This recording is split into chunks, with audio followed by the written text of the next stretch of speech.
Hey everybody, I'm Todd Anderson. And I'm Ross Merriam. And you're watching the Versus series by StarCityGames.com.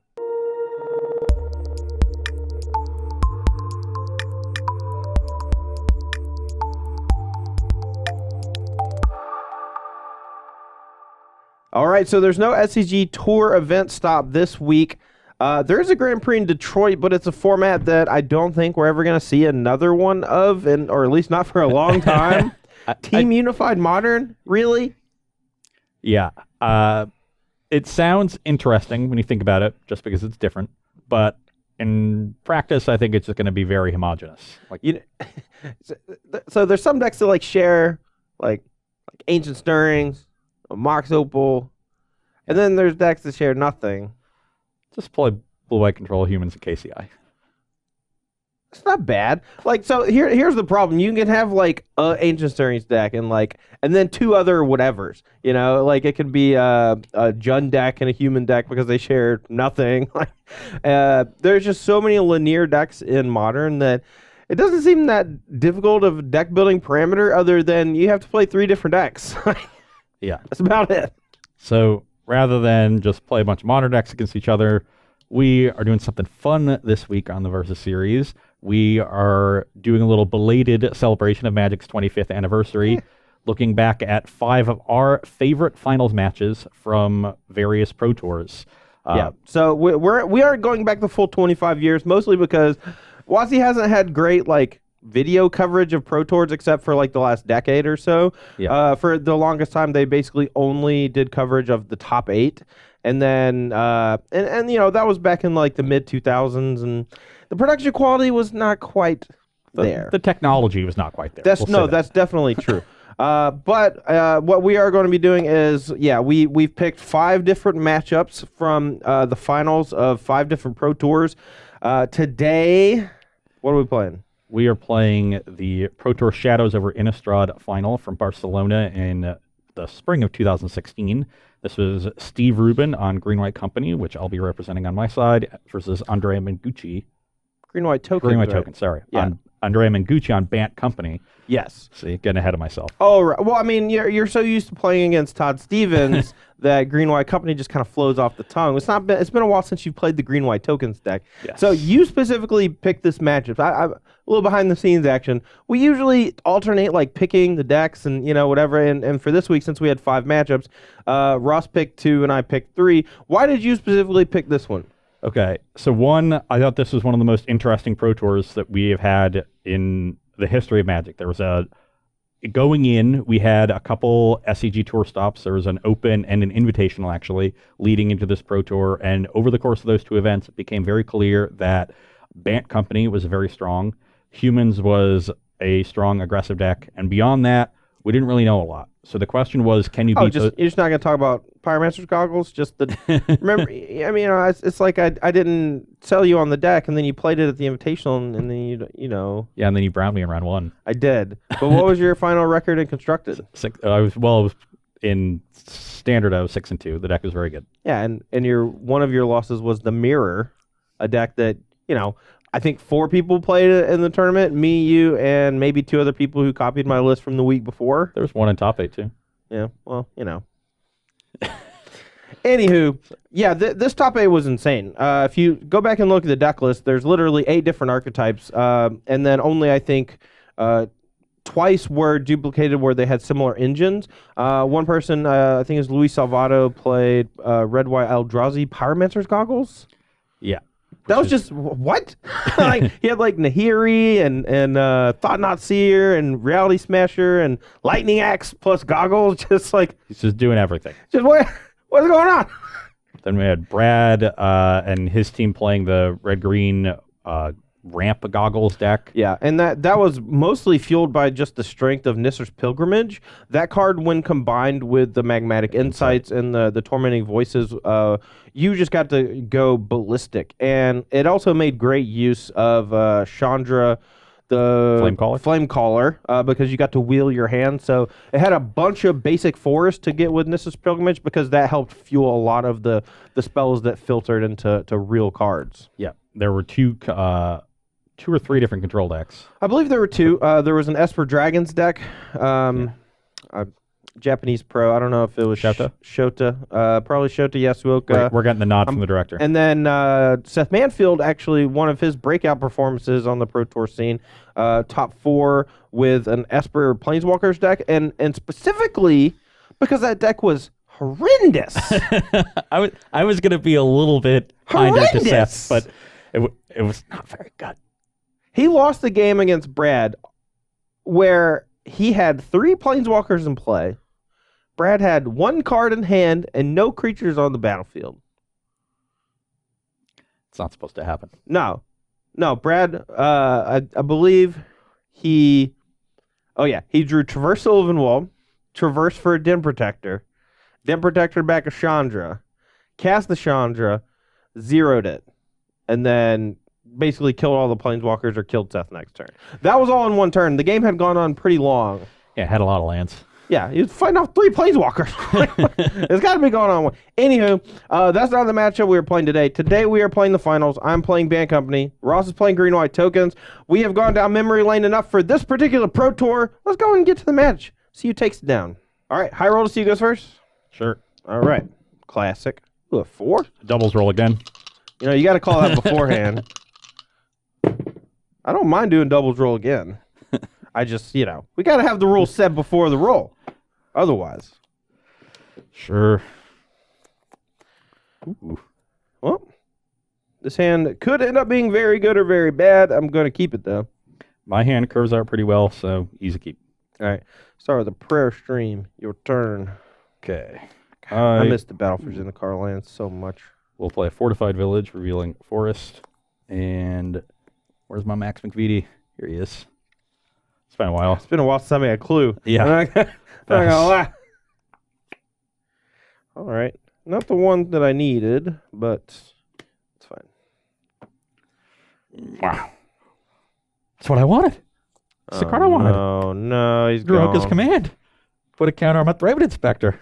Wow. I just knew what it was before it even happened. Attack for 2. Because that's the only thing it could have been. You're at 18. Right, I'm at 18. Man. Maybe there's something to Todd Stevens' power of positive thinking after all. Tilt. Go. I just want lands. Okay. Well, Todd missing a land drop here against my curving out is going to be pretty brutal for him. I agree. So let's play Nissa and make a plant. And Yeah. attack for another 2. Yeah. 16. 16. Pass the turn. Missing that land drop. Not great. Yeah. I was a little worried with this hand on the draw, because Nissa can be a liability here if Todd's able to develop his board quickly, but he's developing with Jaces, which don't pressure Planeswalkers. I drew the removal spell to fully curve out. Now I feel very, very good. Ooh, discard a Reflector Mage. I guess that's one sign, if you can't cast it. So Todd leaving up mana certainly signals something here, and if I recall correctly about what was in that deck, it is Bounding Crisis. So I guess you could also have Spellqueller, but you can't cast Spellqueller. So gotta have Bounding Crisis. So let's just jam this Gideon. Yeah, I'm going to counter that with nothing. Okay. I will make a Knight Ally. Yep. Now, do I make another plant, or do I minus the Nissa? If I minus the Nissa, I have 2 blockers that can potentially deal with Crisis, which I like. If Todd taps, say, the Knight Ally, and then has a Dromoka's Command of his own, he can deal with the Thraben Inspector that way, even if it's a 3/4. Then I have to chump with the 1/2 plant, which is not altogether bad. Especially because the 1/2 plant would kill the 4/4 Crisis because it would have 3 damage on it. So yeah, I'm just going to minus this Nissa and pass the turn. Okay. I'm going to tap the Thraben Inspector. Sure.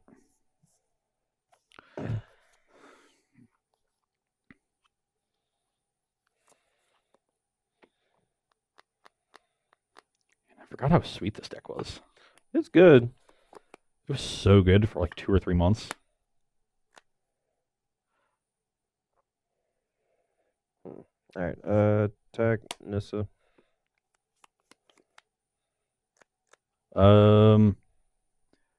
So if I block, Todd could then like save the crisis with a Dromoka's command. I guess I should just double block, I think. I guess if I double block and you kill this somehow, but I don't think your deck has a way to kill it at instant speed that's not Dromoka's command, right? I don't know. I don't think so. So I'll call double block. I think I just messed up. Oh well. I'll double block.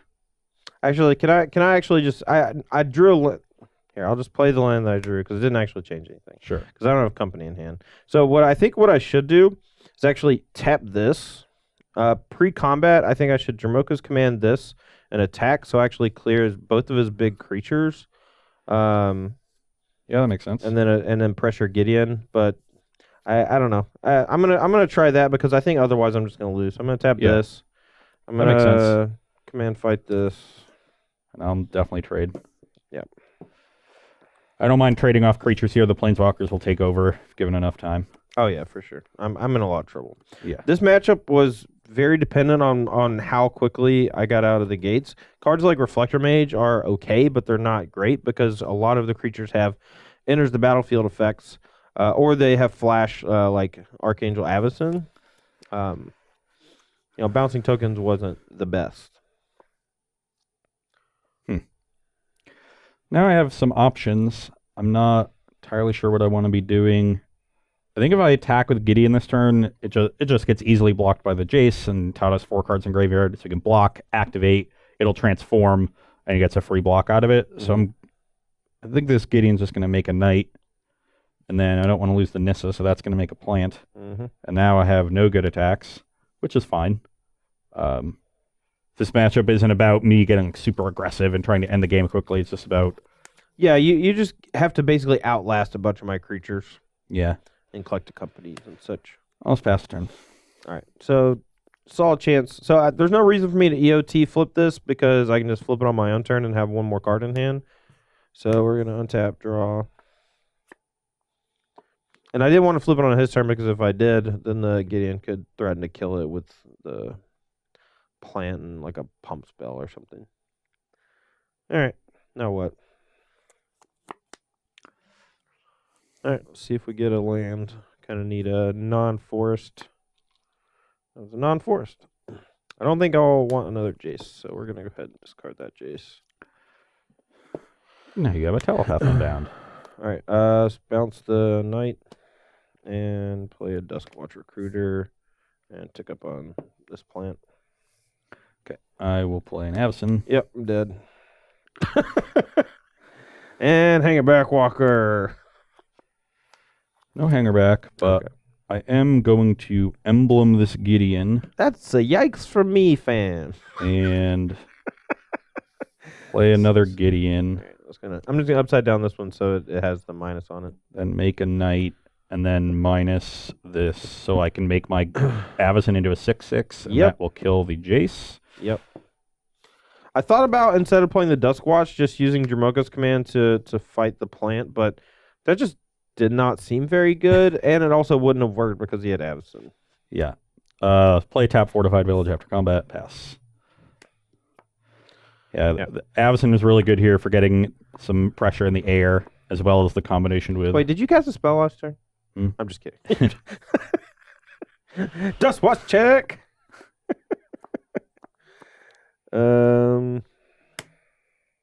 See, now you're drawing lands. Just what I needed. So he's at a point where he can't actually block without flipping his Avacyn, which is I'm actually okay with because it'll clear off all his token. Actually, I won't clear off this one because of the emblem. Let's have an emblem. Also won't clear this one. Oh, okay. Yeah. Also, like none of your blockers kill my things. Shut up. Or none of your attackers. Yeah, I'm just gonna skip that one. Yeah. I did not have Collected Company, which I think would have been the only card to really get me out of it in that spot. The 1-drop, 2-drop Planeswalker Avacyn curves are... Yeah, not bad. All right, so I'm going to be on the play here for Game 2 going into sideboard games. In this matchup, cards like Dromoka's Command aren't great. They were mostly there to not only help prevent big damage sweepers, but they're just really good on creature v creature matchups. However, Ross's deck isn't exactly a creature deck. Like, it puts a bunch of creatures on the battlefield, but they're usually incidentally making a clue token and three-headed inspector, or they're just some sort of token generator that Dromoka's Command doesn't really fight well. There's no one creature in his deck that I really want to kill except Archangel Avacyn, and my creatures aren't really big enough to fight it with Dromoka's Command. Ostracized Command is a pretty decent way to stop Archangel Avacyn, but it's pretty bad against the rest of his deck, so I'm going to be cutting that. Declaration Stone can help me clear a bunch of tokens in one fell swoop without giving him any clue tokens, and then Tragic Arrogance is going to be my big cleanup spell in hopes to bring me back in the game if things fall behind. You'll notice Ross also bringing in Tragic Arrogance. It was one of the best cards in these really grindy, long creature-based battles. Yeah, it was also one of the cards that let you just catch up. And it was one of the reasons that a lot of these matches went super long is because both players had access to a card that could catch you up from almost any position. Right. Yeah, I mean, the fact that Tragic Arrogance, like, doesn't the person casting it actually get to choose all of them too? So, like, you let them keep their worst creature, their worst planeswalker, it's insane. Like, it was just this card that, when it first came out, people were like, oh, that's weird. It's kind of like Cataclysm, but costs more and doesn't hit lands. And then when we started seeing the grindy creature matchup after grinded creature matchup, it was like, okay, this card's actually just busted. And then everyone was playing 3 of them at the Pro Tour. So. Yep. On my side, I am bringing out first the lowest impact card in the deck, Raven Inspector. This was a card that was mainly included because of the expectation of humans at that Pro Tour, and it was quickly removed from the deck once humans didn't do as well, and the format got a little bit bigger. I'm also bringing out some of the late game cards that are in the main deck that are better against control decks. Evolutionary Leap was one of the best cards against control, as was Secure the Waste, although you often saw that get cut down to 1 or even 0 in later lists. And I'm trimming a Hangerback Walker because it's a liability against Reflector Mage, right? And the company deck is just so good at finding Reflector Mages. So I'm bringing in a lot more removal. The Deck and Stones are going to help me not fall behind as I cut some of the early game. Then I'm bringing in some better big spells than what I'm cutting. These are cards that really help you catch up on the battlefield. They're also both big flyers. The ground tends to clog, so having a lot of having flying supremacy is really important in these matchups. They're both bigger than Avacyn.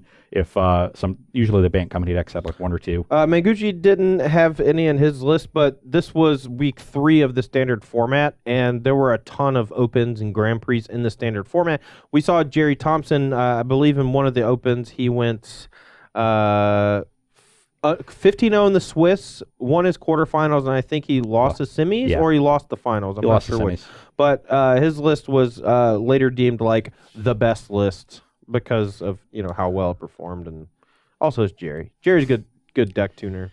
All right, we're here for game number 2. I'm going to be on the play with a pretty reasonable opener, but this is something that actually happened a lot in this deck where you'll see lands like Canopy Vista and Prairie Stream. You need 2 basics for them to enter the battlefield untapped. So if you draw another tap land, say this Lumbering Falls, as opposed to something like Terramorphic Expanse, there's a good chance that at least one of your lands, maybe 2 or 3, end up coming into play tapped when you need them to come in untapped. I would say when you draw Lumbering Falls, there's a 100% chance that at least one of your lands enters tapped.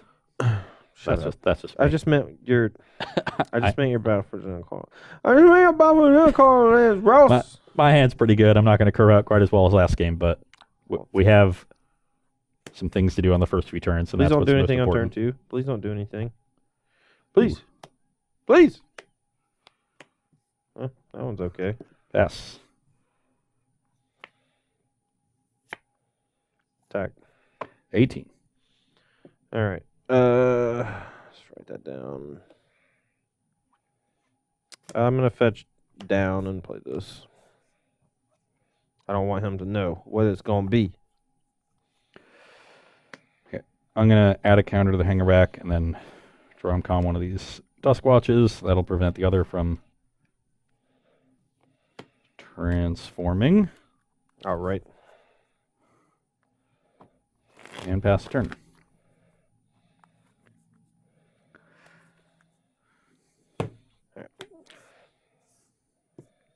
Looks like Todd found the lands he needs to turn on his battle lands.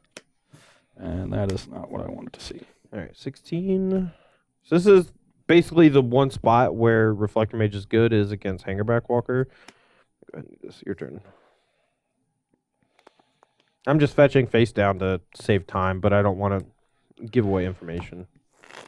And now on the draw, we have to play sort of naked Gideon and hope. I don't have a drum comp. I mean, I have this, but if I have a land, it's dead. But he gets to trade for this, which is not great. Luckily, I have another Reflector Mage, which I'm going to use. Hopefully, I don't get hit with a Tragic Arrogance next turn, though. Hit this, and then kill Gideon. Go. Well, that was good. Avacyn plays your hanger back. Run the old Plague Winds. All right. Needed to draw a 5th land there. Recompeting. Try and hit the Reflector Mage. No, I think I'm just going to... Upkeep, activate Lumberg Falls. No. No? Activate Duskwatch Recruiter. Top 3. Take the Reflector Mage, I guess, over... Actually, Jace might be better here because of my hand.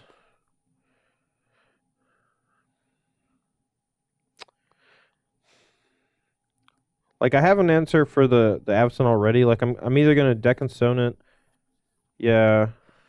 You have 3 cards in hand? 3.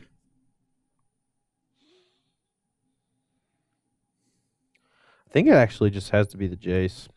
That's gross because Reflection Mage is obviously going to be good against the hangerback. Oh, no, you No, I went for 0. So. All right, so I take 3.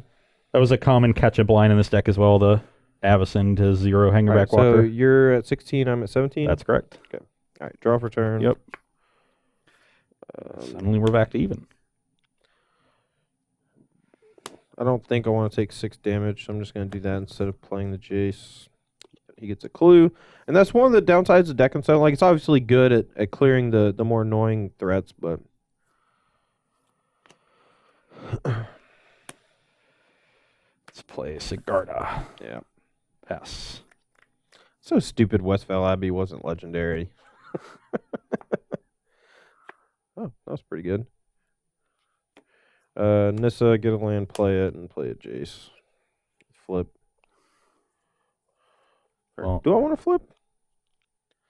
Forget what the backside actually does. Well, you don't get. I guess you'd have to hold the land. The backside's plus, and you get a land goes on the battlefield. Otherwise, in your hand, -2, you make a 4/4. But the plus will make it 4 loyalty.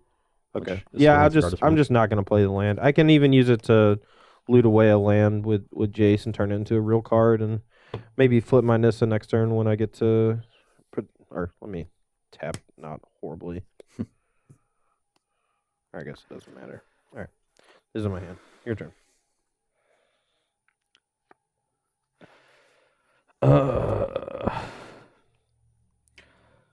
Jace is going to be a problem. I guess you only have the 1 spell, but you're going to get to deal with the Sigarda. Your way, I guess let's mush for 4. Yep. I go 13 to 16. Yep.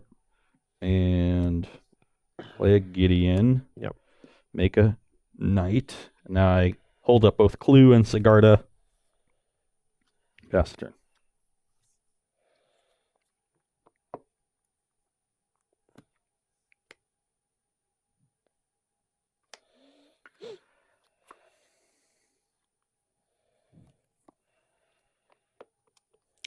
Sigarda Westville Abbey's kind of a combo.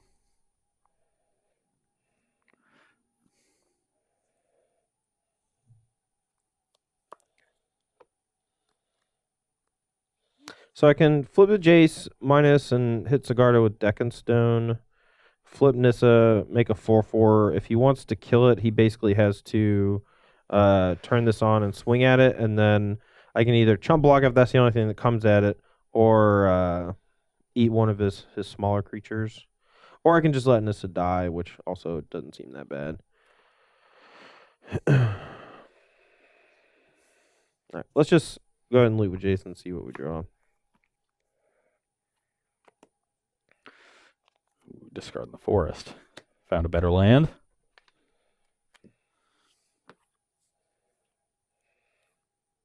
You know what card Todd hasn't cast yet? Collected Company. It's true. Would be a good one to have. What's in this deck again? Yeah, because of how things are set up at the moment, I was thinking about going Deck and Stone, activate Falls and attacking, but he can still make a token and chump block, so I can't quite kill Gideon this turn. So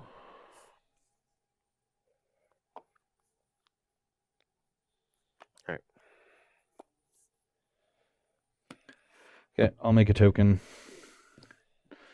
So I get a second clue. I don't have human warriors, so I'm going to use a Kithkin warrior. Or a Kithkin soldier. Should be a human, human soldier.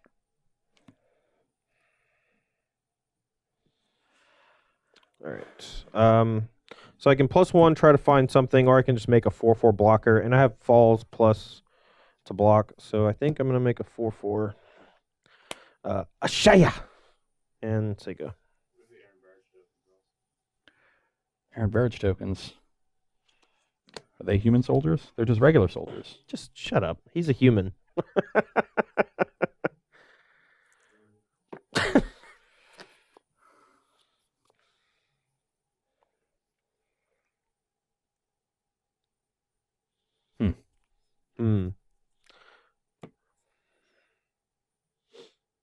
Maybe I'll draw a collector company right now. Maybe I already have it. You don't know. You don't know what I got. Yeah, I don't. This is a tough spot on my side because I want to attack down Todd's planeswalkers before he gets a chance to really utilize them. But to do that, I sort of risk mine.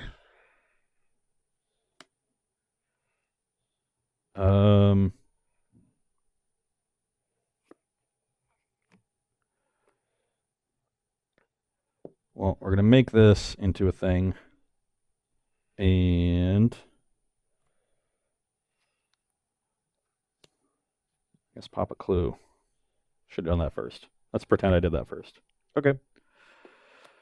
Okay. Make this into a creature. I'm going to send these two at Nissa and Gideon at Jace. Okay. When you activate, still before blocks, I'm going to put a counter on the Knight ally and have Gideon fight the Ashaya. So now Todd really doesn't.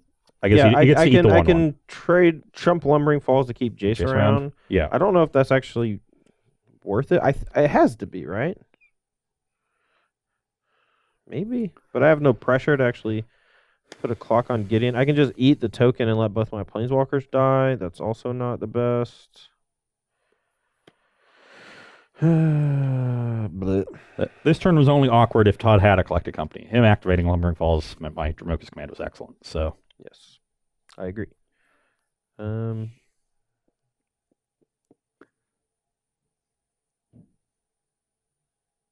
I'm gonna jump Gideon. Okay, so Nissa down, Jace lives, pass the turn. Now I feel very good because the Jace doesn't do a whole lot this turn. Still have a ton of pressure on it.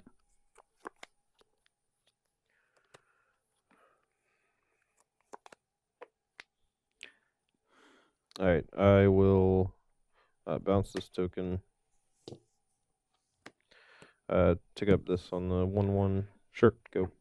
On your end step, I'll crack my last maxi. And this should be on 5. This is shrunk.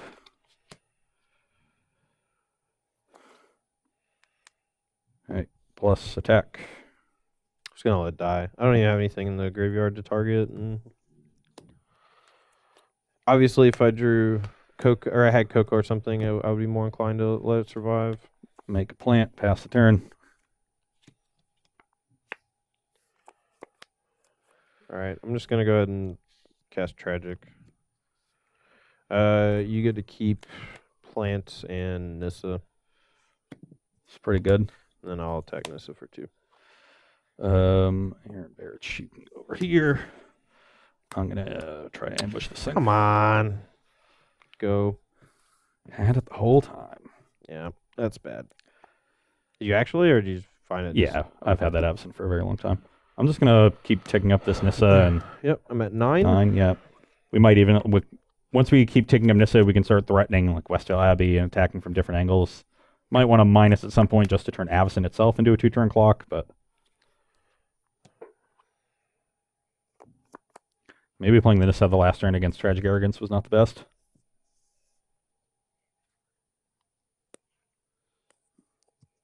Playing against Tragic Arrogance is so hard. You just like don't want to cast your spells. So next turn, what he can do is EOT activate Westvale, untap, make a plant, and potentially Westvale.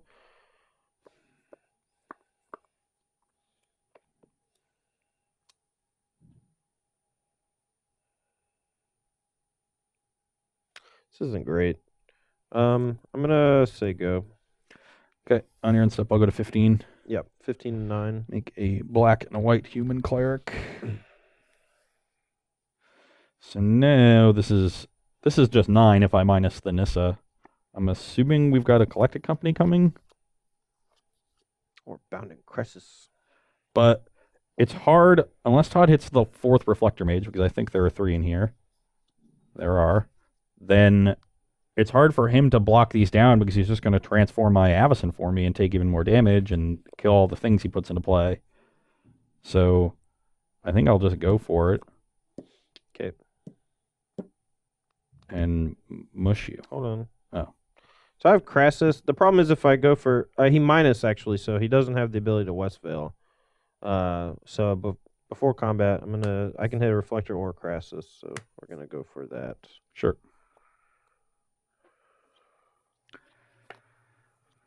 Okay. Sure.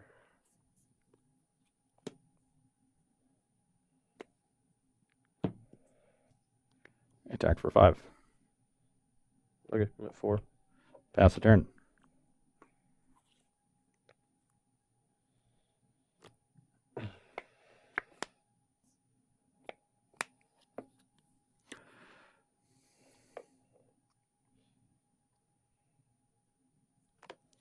Flashing back this company? No. No. Actually, I might need to discard something else. Oh, flashback Tragic Arrogance. That would be Yeah, better. I'm definitely using the Jace to flashback something. Forgot about that Arrogance that was sitting there. Yeah. All right, so I actually need to discard. This is so the Tragic Arrogance in my hand is actually worse than the rest of the cards because I'm gonna need all my mana this turn to be able to. Oh no, I can't even clear because the Westvale. I mean, crap. So maybe I don't want my Jace to be low, so that I can flashback company next turn. So let's go. Yeah, let's discard Bounding Crisis. Or no, we'll discard this. Play Tragic Arrogance from hand.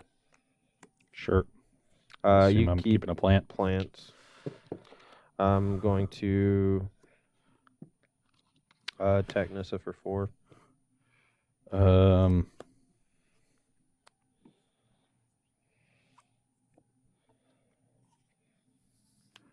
take 1. You Yeah. go 14. I'll make to a token, 4. a 1/1 token, and block with it. Yeah, and you gain a life, right? They have lifelink, I think. No, these things don't have lifelink. They're Do just they not? ones. Oh, No. okay. I don't know why I thought they did. Okay. 14 to 4. Yep. And then I'll tick up on the plant in your turn.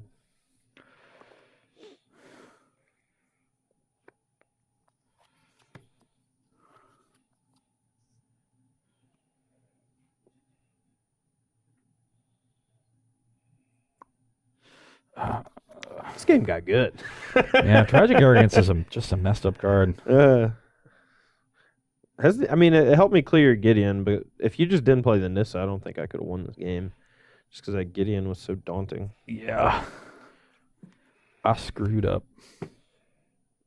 It's the little things that you have to think about. This was the really complicated stuff going on in this matchup back in the time. These games were so grindy and long. He still has 4 cards in hand because of all the clues I gave him. Yeah. The problem here is now I can Tragic or I can Coco. you get to Tragic / Coco for each of the next 2 turns. Yeah. Because I don't really have a way to pressure the Jace. So I think I just don't want to extend it into Tragic here. I just want to pass.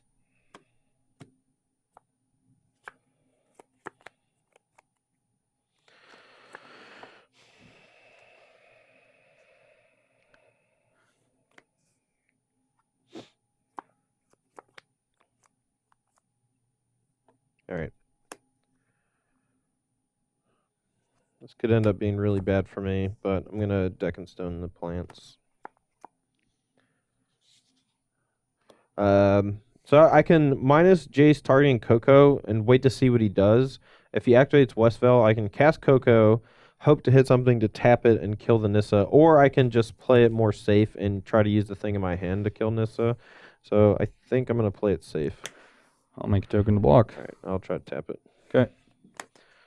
I'm at 13. Nissa down. All right, so it's 13 to 4, and then I'll tick up on this. Sure. And I'll go ahead and pop my land. I don't even know if that's right, though, because I put 4 lands on the bottom earlier with one of my Cocos.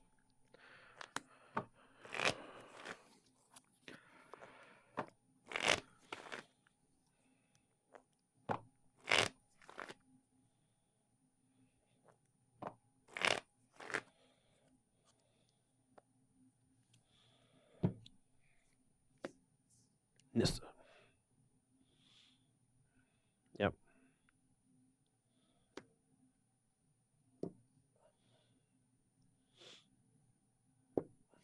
Make a plant. Make a Sylvan Advocate. Yep. This is why last turn I was wary Pass to the turn. actually use the Deck and Stone to clear the Nissa, because now we're basically in the same boat, except I'm down a Deck and Stone. He got to use a card out of his hand. So, let's draw. All right, just gonna Coco, I guess. All right. Yeah, because I can't quite kill. I guess Tragic Arrogance doesn't really do anything at the moment for me.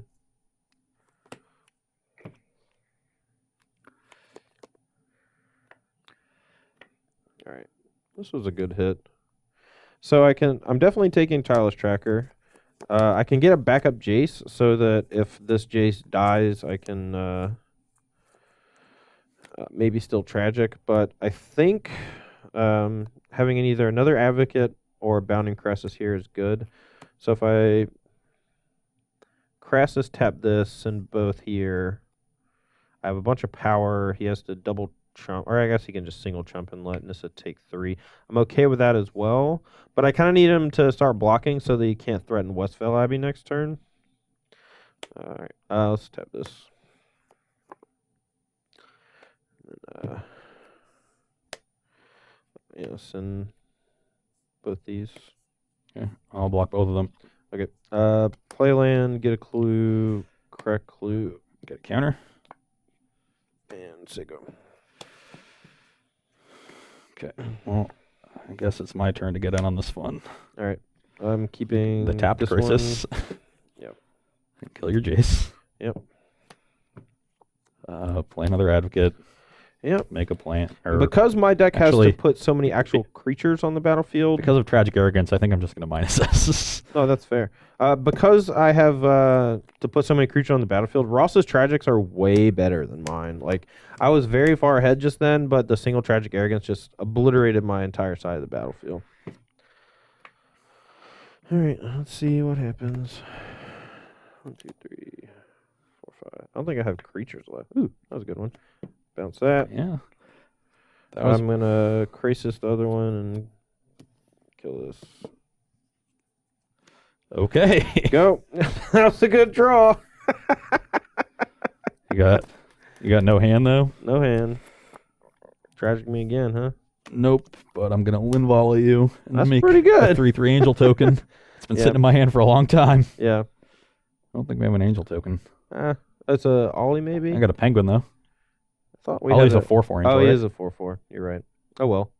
Random sideboard cards. We got- It's we got- fine. we got I'm a pretty 4/4 sure I'm angel. dead next turn. I have no outs. Yeah. This angel is a 3/3. Flyers. Okay. Doop. Well, I guess I don't know. See, I think I have a 4th forest, but no card in my deck beats your flyer. I don't even have a forest again. You win. All right, because we're down 2-0, I'm going to get a little experimental here. I have trimmed some cards in favor of Negate and Ojutai's command, trying to play more of like a tempo aggro deck, basically. Just put some pressure on Ross and then use Negates and such to slow down his more expensive threats. Clearly, we're at a pretty big disadvantage if the game goes super long because Ross's tragic arrogances are better than mine. He has more planeswalkers, and I'm basically forced to overextend on the battlefield to put pressure on them. But yeah, I'm going to be on the play here for game 3, and my hand's pretty good. My hand on a mulligan to 6 here is a little slow, but definitely a keep on 6, and we have a card that can help catch us up if we fall behind. I think I have to keep this one just to guarantee that I curve out. So, I mean, there's a risk with it, but Oh, I'm sorry, I didn't realize you mulligan. it is what it is. All right, so if there's a chance he doesn't play a spell next turn, if this flips, it would be very good for me. So I'm just gonna hope he doesn't play a Hangerback Walker or a Deck and Stone or something. Oh, I'll play a Hangerback Walker. Okay. Pass the turn. Attack. 18. Not afraid of that much next turn. I just want to make sure I hit my land drops. So we're just going to get Nissa land and say go. He could do the tick up plus Draboka's command again. But it's good, but it's not that good.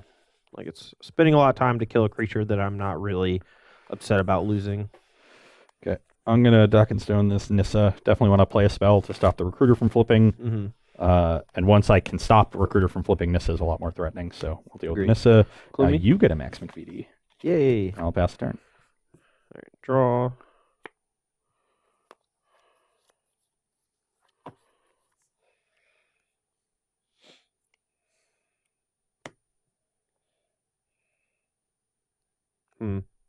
Now I got some choices. Don't really want to attack. Why not? There's a 2/2 and there's only a 1/1. So much bigger. Go. On your end step. Yeah.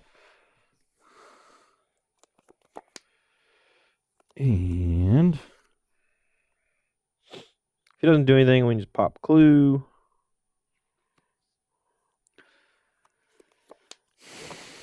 I don't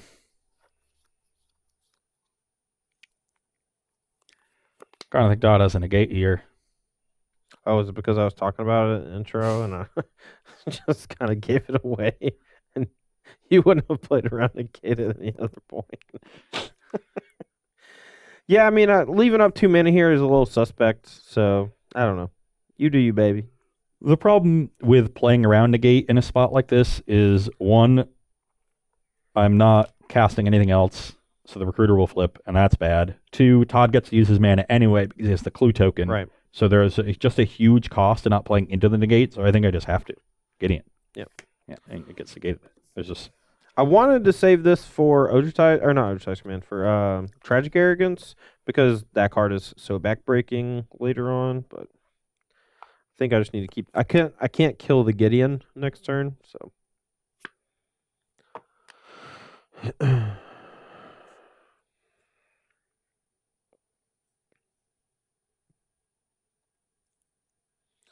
gonna go ahead and loot. See if I have any better decisions. I kind of want to keep hitting my land drops. I don't really want to use Reflector Mage on Hangerback Walker yet. If I do, there's a chance he goes main phase Avacyn Hangerback again, which is very, very bad.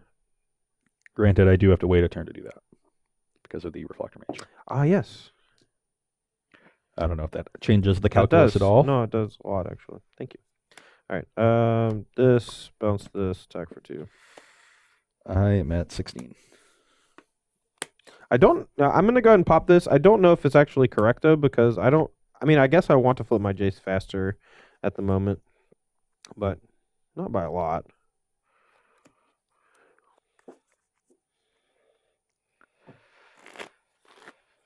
Well, pass the turn. Trigger Dustwatch? Yep. Okay. Well, I feel like he would have main phase Avacyn here if he had it, just to keep the Dustwatch from flipping, but maybe not. All right. I kind of want to activate it in response, but I'm not going to. Draw. Loot. That's a good one.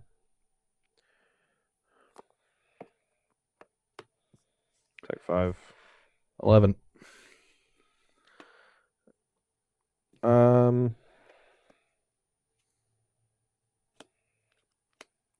Nissa.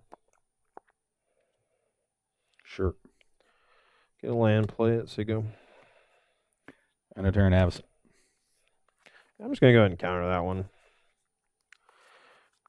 Going to counter draw a card with Ultratize Command. That's pretty good.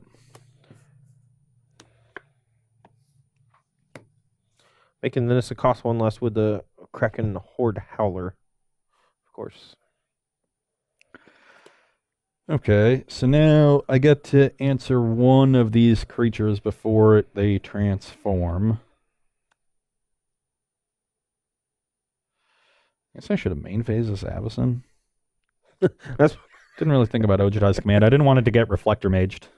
no, I mean that's Reflector Mage would have been a lot worse. And for whatever it's worth, I do have a Coco, so I might have been able to find it. Yeah, so. like Coco into Reflector Mage. So you presumably have a lot more draws to Reflector Mage than you do Ojutai's command. You Yeah, only I mean have it's a one or one two of commands. maybe 2.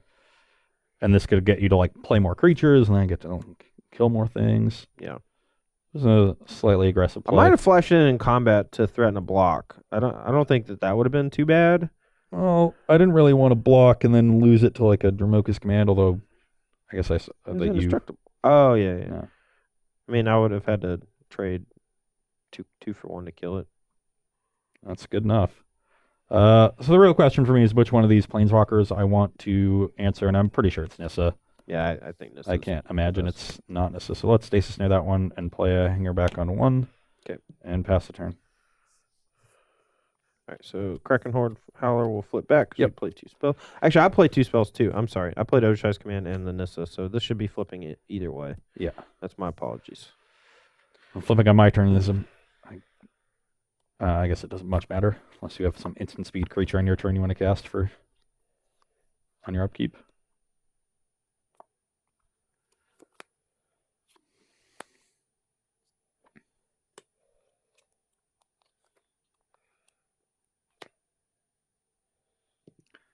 There's a Jace. You're at 11? Yep. 6.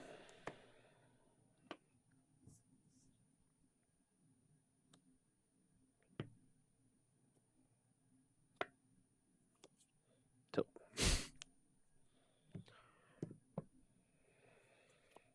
Go. Trigger. Yep. Yeah.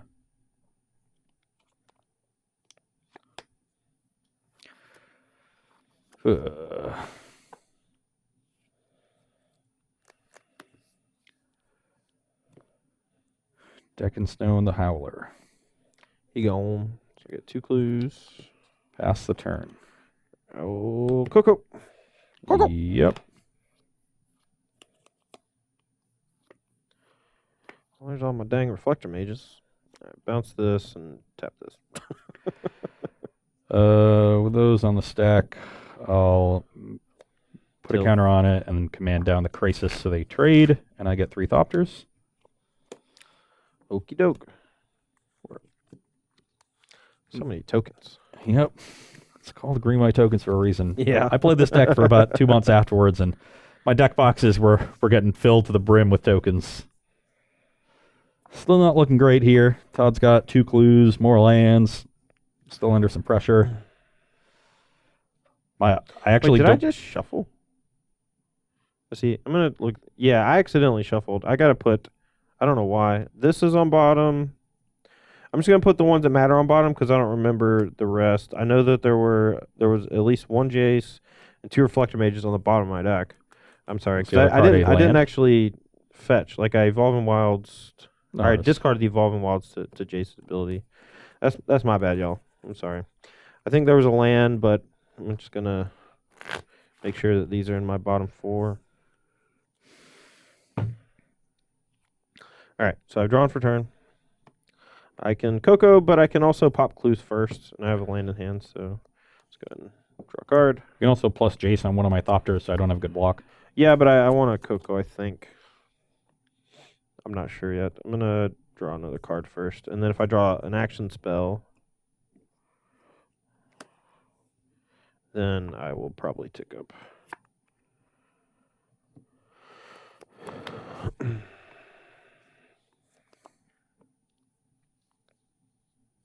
So now I know that two of my last two reflector mages are in the bottom.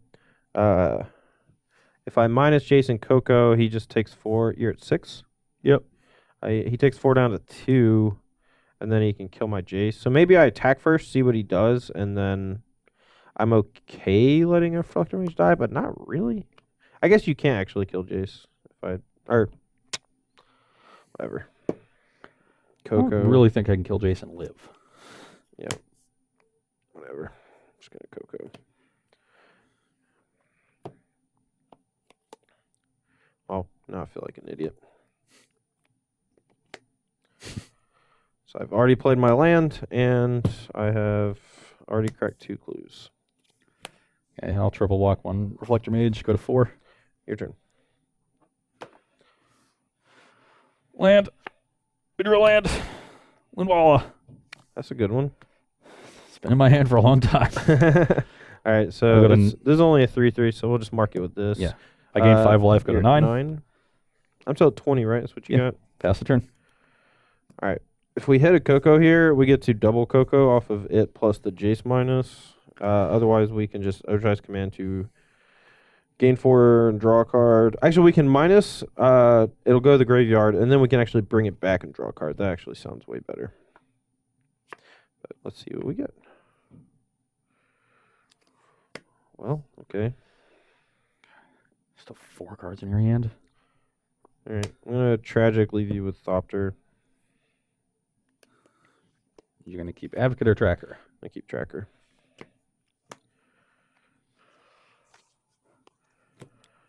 I like how Todd just 3-for-1'd himself there, and I feel really bad about it. Yeah. Get a clue. I will attack.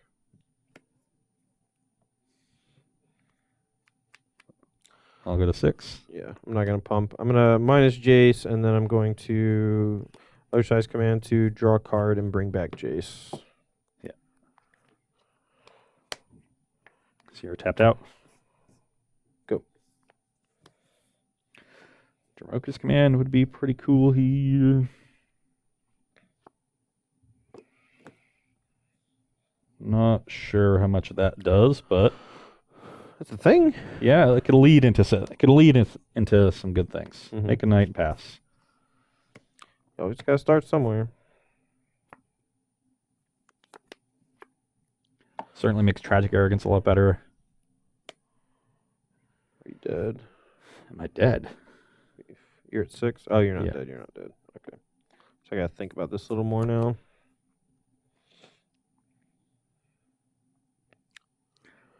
One of the mantras of this format that was taught to me by Michael Majors was never try to kill your opponent.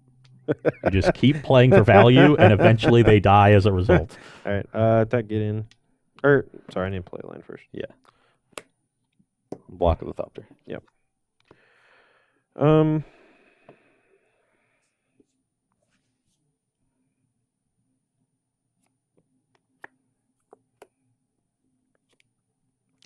I will minus in Coco. Yep. I don't have a Coco. Okay. I will Scratch that. tick up on your knight. Sure. Go. I don't have Coco. Don't worry about it.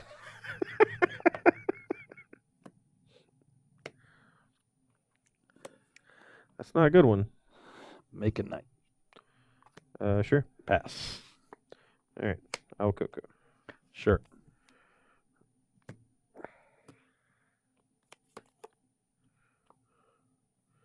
Tilt. You know. It's not even that bad, though. Yeah. Actually, I'm pretty. Yeah. Oh no, you have the Westfell, so you're not quite dead.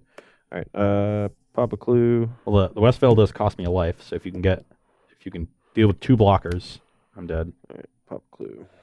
Well, I guess you'll probably make him 6/6s next turn anyway.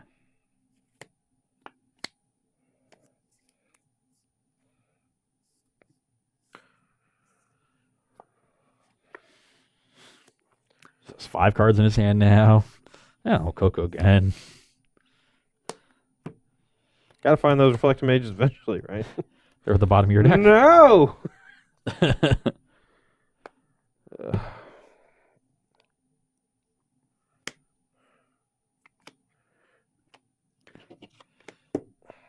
Yeah, I remember what this format was like that now. All right, you. Since they're both threatening lethal, there's no reason to send them a Gideon. Yep.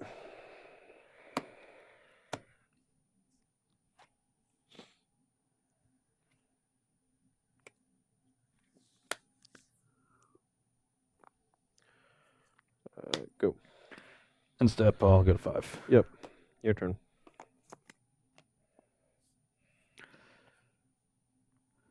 Now I have to assume I'm dead. Yep. I can only make 2 more blockers, and because of the Lumbering Falls plus Duskwatch, Todd only needs to deal with one of them. Yeah, I have a Crassus, so yeah. Dead. All right, so I thought those games are fairly indicative of the matchup as a whole. You, in game 1, kind of smushed me with Planeswalkers. My creatures didn't really line up well with all of your token generators, and with your curve of Inspector into Dramoga's Command into Planeswalker, Avacyn, a little too much for me to handle. Yeah, I remember I played the green-white tokens deck a lot, and the games where you curved 2 through 5 were usually pretty easy. Yeah, and in this case, I also had the 1-drop just for added rubbins, which was nice. I think the game 2 is very indicative of a lot of the post-sideboard games where it's really back and forth and like no position is safe, and it's one of the reasons the games went so long. Game 3 was a game where I had a Gideon on the draw that I wasn't able to stick, and those were really key turns for the Bant deck, for almost any deck playing against green-white. If they went for the turn 4 Gideon and you weren't able to deal with it then, you were going to fall really far behind. But if you were able to deal with it, green-white deck had a tough time coming back from those sorts of things, because then you still had a pretty big board presence. You were able to, you have things like negate to stop Tragic Arrogance. In this case, you had the negate for the Gideon, and just a clean answer that way. So you're able to get ahead and then stay ahead. I never really found a way to get back into the game. Your Tragic Arrogance dealt with my Ludvala at a large cost to you in value, but you generated so much card advantage over the course of the game because you got ahead. Yeah, I mean, this is not a matchup where traditional card advantage actually matters, because so many cards inherently generate an advantage over time. So, like, even though I traded 2 creatures in the Tragic for your Linvala, 2 of those creatures were found off of, like, a Collected Company. One of them was a Tireless Tracker who ended up drawing me a bunch of cards because of the clues, and it's more about positioning and less about raw card advantage. But the weird thing was it wasn't positioning in terms of get ahead and then kill your opponent. You used your positioning to lean on your opponent and force them to use their cards for less value. So your position led to card advantage. Right. It was card advantage via positioning as opposed to just playing cards that generate card advantage by themselves. Yeah. And yeah, some of your cards do that, but you're not able to effectively utilize them, utilize the Planeswalkers, spend time sacrificing clues from your Tireless Tracker unless you had good board position. So the 2 basic aspects of Magic, basic resources like tempo/position and card advantage, conflated in this format in a way that I don't think we've really seen before or since. Yeah, I mean, the games are so grindy, and each card just effectively replaced itself in a lot of respects. And like, we see that a lot with things like Scrapheap Scrounger, and that's why Scrapheap Scrounger is one of these cards that is ubiquitous across 2 years of Standard, where any aggressive deck can just splash black for Scrapheap Scrounger, and you get a body that recurs and also can turn on other artifact-based synergies. Yeah, and a good aggressive 2-drop, and similar things were happening here, but we just had such a huge abundance of them, along with Collected Company, that the games just went super long. And our game 2 went pretty long. Even game 3, it took you a while to kill me. Yeah. Because you just hang around making tokens, making all these blockers, hoping to find some sequence of draws that got you back into it. And sometimes you did find that sequence of draws, and then you were back into it. Then you start generating card advantage back, and you just go back and forth. And it was an interesting format, but I think by the end of it, everyone was just tired of 3-hour top 8 matches. Yeah, I mean, I was thinking about just cutting it after 2 games because I got beat so bad. But game 3, I'm glad we stuck around, because that was a lot of fun. Yeah. Anyway, that's going to be all for me and Ross Merriam today. For the rest of the week, you got to be sure to come back and check it out. We're going to have I don't want to spoil it, but there's 4 more Pro Tour finals over the last decade or so, and they're going to be a lot of fun, and they're going to be really sweet. So make sure to join us as we traipse down this memory lane of Magic's past 10 years, I guess. I don't know. Just about 10 years. Yeah, no, it's going to be sweet. So make sure to come back tomorrow. Anyway, that's all I got for Ross Merriam. I'm Todd Anderson. Thanks for watching the Versus series by CerseiGames.com.